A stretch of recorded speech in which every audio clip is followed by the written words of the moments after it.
Hello everyone and welcome back to Let's Replay Megaman 1. In the last part we beat 4 of the 6 Robot Masters and now we're continuing on with Iceman, whose stage I have really grown to hate. Anyway, Iceman is a robot created for work in a cold district. His ice slasher can freeze any object. Good point, he's a show-off. I don't see how it's a good point, but okay. Bad point, he's self-centered. Likes snowball fights and dislikes sauna baths. And this is the Elect Beam, or is it Thunder Beam? This is the one we got from Megaman, and it's pretty damn good. It shoots a huge projectile forward, which covers not only a lot of ground, but it can also do multiple hits against a single enemy. And it also shoots 2 little thunderbolts, or lightning bolts, vertically from your position, which can be pretty useful in certain situations. Like I could hit these 2 guys right here, without even going down there. And what really is good about the Elect Beam is that it has a lot of ammo, too. And this is the stage where the Magnet Beam really just starts to shine with how good it can be. I can skip all these block sections, but I'm not going to skip them entirely because of a certain other section that's coming up real soon.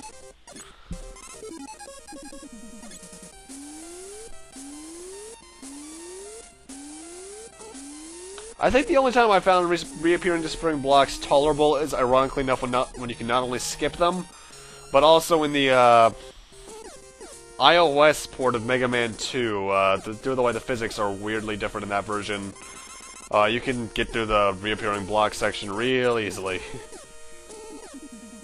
Oh, good, go! Yeah, the Magnet Beam platforms are temporary, by the way. They only last about 5 seconds. I can never get that life.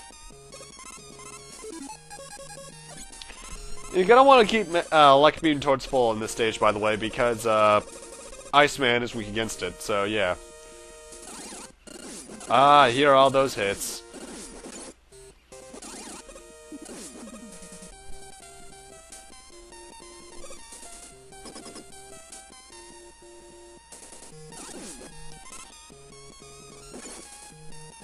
I'm kind of glad they got rid of the enemies in the boss corridors later, because it's just kind of annoying. Anyway, time for Iceman. He's weak against the Elect Beam. What he tries to do for his well, first off, his Ice Slasher does a lot of damage. I think it kills you in 3 hits, as does the Elect Beam him. What you just saw is his basic pattern. He'll jump up, fire 3 Ice Slashers at you, then he'll jump upwards, as you can jump in either other direction, firing another 3 in the exact opposite pattern. And then he'll move to the other side and repeat ad nauseum. Pretty simple boss. He's pretty easy to Mega Buster, even in my opinion. And with him, it's time to take on the fire. Well, yeah, it works. The final Robot Master for Mega Man 1 until the remake, actually. Fireman. Fireman is a robot created for work in an incinerator. His main weapon is called Firestorm. Good point, he's hot-blooded. Bad point, hot-tempered. Likes summer camp, but dislikes rainy days. And I remember for a fact, they gave him some sort of weird cowboy sheriff personality and powered up. And they gave Iceman some weird, creepy, split personality stuff. The lava is actually not technically instant death. The instant pit that's below it, the instant pit. The bottomless pit, I'm not sure how I didn't get that out of that sentence, okay. Below them, however, is. The fire pillars can actually be frozen, by the way.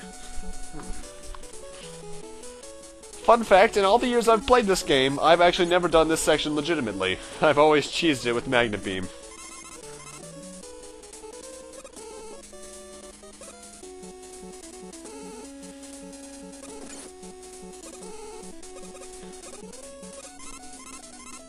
Also, in this room right here, there's actually a difference in the Genesis version. This pit right here is actually a hole into this room that can lead you to death. Unless you know to hold left or right ahead of time. It's a weird little difference between the NES and Genesis version that I don't get.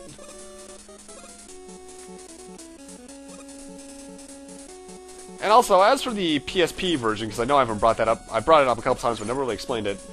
There's actually, the PSP version, first off, it's called Mega Man Powered Up. It's a 2.5D side-scrolling remake. What it adds is an intro stage and 2 extra Robot Masters that completely change up the weakness change. And they also, as I've mentioned a couple times, added complete total voice acting and gave each of the Robot Masters their own personality, and you can also play as any of them, but you have to Mega Buster them first.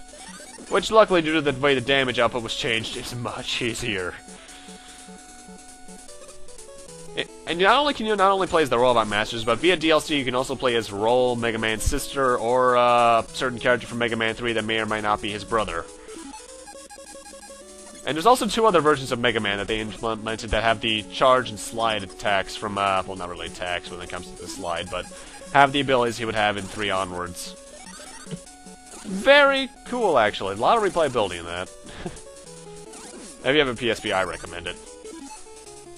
They also have an NES classic mode, as they call it, which is pretty much this in a 2.5D perspective. Anyway, time for Fireman, who is honestly, even with his weakness, probably the hardest Robot Master. Purely because of the fact he can still attack you. What he does is he moves left and right randomly, fires at you when you fire, I believe. And the fire wave, the firestorm itself, it doesn't, even if you dodge it, there's a, right below you, when it goes below you, it makes a fire, which can be pretty tough to avoid, actually. But with that, we've beaten all 6 Robot Masters, which means it's time for Dr. Wily himself. And easily the most annoying version of his UFO sound effect. Ah, God, my ears. Although this is also the only game in the series where his UFO was red instead of blue. And I'm glad they kept that for powered up.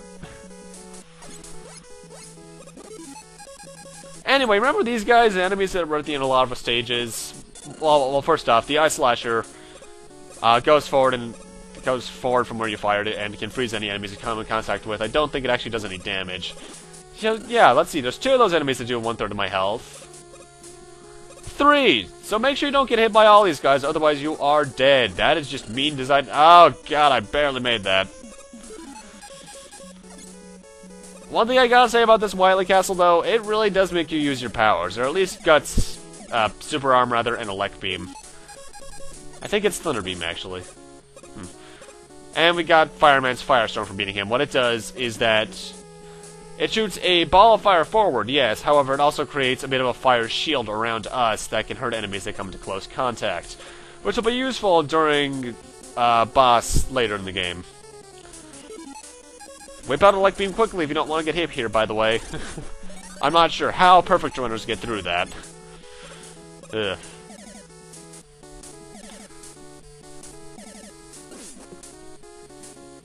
By the way, I gotta say, I love the Wily theme here. It's not the big Wily theme, because there's 4 levels to Wily's Fortress. And, I'm gonna say right now, Wily 1 has the hardest boss. Those who have played the game know who it is. And here's pretty much the one section of the game you're required to use Magnet Beam, although you technically don't have to use it here. These are here so you can refill it. But if you didn't get Magnet Beam, unless you glitch, you probably can't progress past here. Those weapon energy pellets in the room below will respawn if you fall in that pit right there, though. Unless you're playing the Genesis version, in which case, if you get them, they're gone for good. So watch out for that. Anyway, we're coming up on the boss here. He's weak against Elect Beam. And his pattern is rather simple. What he does is... Wait. Where is he? Coward, come out and face me. Oh God, sneak attack. Meet Yellow Devil. I hate this guy, as does everyone else. What he does is he does that formation pattern, and then brings out his weak spot, which is his eye, and fires a single pellet forwards. And then he'll go to the other side, doing that exact same pattern in reverse, and then fire another pellet, repeat ad nauseum. Right, just did there was the pause trick that I mentioned in part 1. If you mash the select button, you can actually reset the hitbox and cause the weakness to hit him several times. I hate fighting that guy legitimately, so I'm doing it this way now. I explained what his pattern is to you guys. There you go. Screw you, Yellow Devil, you are so much easier in every other incarnation that you have, although the Shadow Devil in X5 is pretty Though I do like what they did with him in Powered Up. They made him pretty much able to speak, but only in one word, which is Boomo. I don't know why, but that's always been kind of funny to me.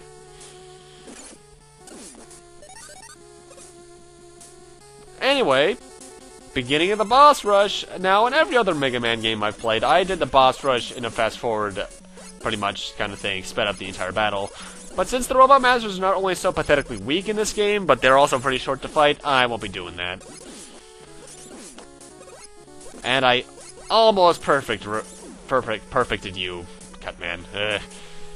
Pretty much the same with him as usual. I'm pretty much going to actually be abusing the pause trick for all the boss rush, because I ain't got time for that. Though I'm especially going to be abusing it with Fireman and Mr. Electricity coming up right here. Actually, what's really weird is that this and X1 are the only games that do the boss rush in kind of sequential thing like this instead of having the capsule things. I'm not sure why X1 decided to bring this back, because they pretty much went with the 8 capsules because they found this kind of annoying. It's just kind of an odd design choice looking back, really. And then again, in X1, they make you fight who is honestly the hardest boss if you don't have his weakness first. I hate you, Boomer Kawanger, but I love your stage name so much. And I'm actually going to go for that life right there, by the way. Why? I may have died a couple times off screen, and I'm right next to a game over, and I'd rather not have that happen.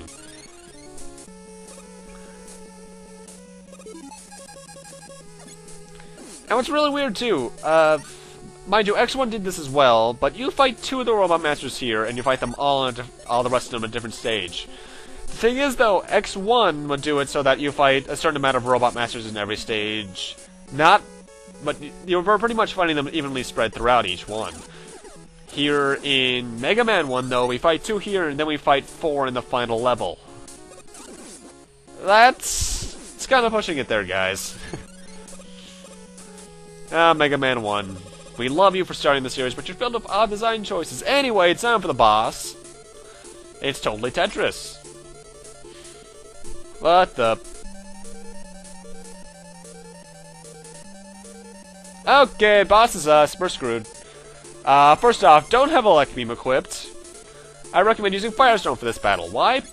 He's designed, essentially, to jump forward or backward whenever you shoot. And if you have the Firestorm, not only can you hit him if he jumps backwards, but he'll probably hit the fire shield that generates around you if he jumps at you. And making this fight much, much easier. In the PSP remake, I think he actually does have a legitimate weakness, but I'm not sure what it is. I can't remember what it is. They also made him kind of an asshole, and he's also a hologram type thing, which I actually quite liked. And he's also, I think if you play his role, it's actually copy roll, which is actually a really funny fight. I don't remember if they do it for the Robot Masters, though. And that was Wily 2. Nothing too annoying other than the fact that you can easily get knocked into the bottomless pits beneath pretty much the entire stage. But with that, I'm going to need to end this off here. Thank you guys for watching, and we're going to head off to finish the game in part 3. See you guys then.